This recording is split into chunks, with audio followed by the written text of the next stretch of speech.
এই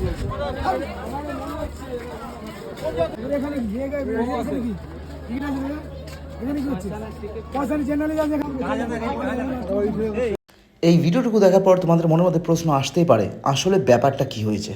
চলো তাহলে তোমাদের বিস্তারিত ব্যাপারটা একটু খুলে বলা যাক। আমরা যখন হাওড়া স্টেশনের দিকে রওনা হচ্ছিলাম তখন এই দুজনকে অনেকক্ষণ থেকে ফলো করছিলাম। তারপর ভিডিও অন করলাম, কারণ এই দুজনকে দেখছিলাম প্রত্যেকটা কামরায় বা প্রত্যেকটা জানলার কাছে গিয়ে পর্যবেক্ষণ করছিল। মোটামুটি বোঝাই যাচ্ছিল এরা কোনো একটা অ্যাম্বিশনে আছে, কারণ ট্রেনটা এখানে অনেকক্ষণ দাঁড়িয়ে আছে। এমনই মনে হচ্ছিল হাতে কারো মোবাইল বা কোনো কিছু পেলে সঙ্গে সঙ্গে তারা ছিনিয়ে নিয়ে পালিয়ে যাবে।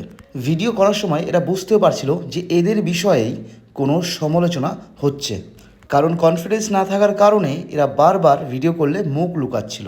ততক্ষণে বুঝতে পেরেছিল। স্টেশন থেকে সামান্য একটু দূরে এসে ট্রেনটা দাঁড়িয়েছিল, আর এই ট্রেনের অধিকাংশ মানুষই কিন্তু ট্যুরিস্ট। আর এরা সেই সুযোগে ছিল যার কাছে যেটা পাবে সেটা ছিনিয়ে নেবে সম্ভবত। আর তার ঠিক কিছুক্ষণ পরেই এইরকম ব্যাপারটা ঘটলো।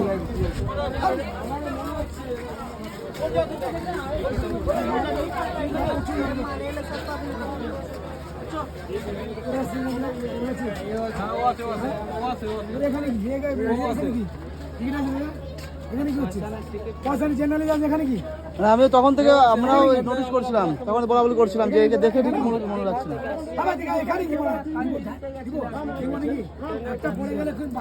আবার ট্রেনে এটা